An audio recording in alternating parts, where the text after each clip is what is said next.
மகர ராசியில பிறந்தவர்களா நீங்க? உங்களுக்கு ஒரு அரிய கிரக சேர்க்கை வருது. 12 வருஷத்துக்கு அப்புறம் வருது.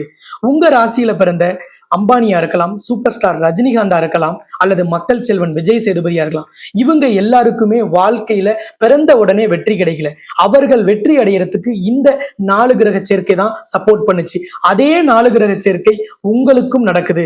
இந்த 4 கிரக சேர்க்கையில அவர்களை விட உயர்ந்த இடத்துக்கு போறதுக்கு அருமையான வாய்ப்பு.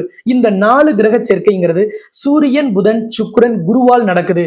அப்ப இந்த 4 கிரகமுமே உங்களுக்கு எப்பவுமே அதிர்ஷ்டத்தை அள்ளித்தரக்கூடியது, அற்புதத்தை அள்ளித்தரக்கூடியது, நல்ல அனுபவத்தை அருமையாக தரக்கூடியது. அப்படிப்பட்ட இந்த 4 கிரக சேர்க்கை வைகாசி மாதம் 2ஆம் வாரத்திலிருந்து ஆனி மாதம் 2ஆம் வாரம் வரைக்கும் நடக்குது. இது உங்க வாழ்க்கையை நிச்சயமாக உயரத்துக்கு கொண்டுட்டு போயிடும். அதிர்ஷ்டத்தையும் அற்புதத்தையும் அள்ளித்தரும். உங்க லைஃபை செட்டில் பண்றதுக்கு பிரம்மாண்டமான சான்ஸ்.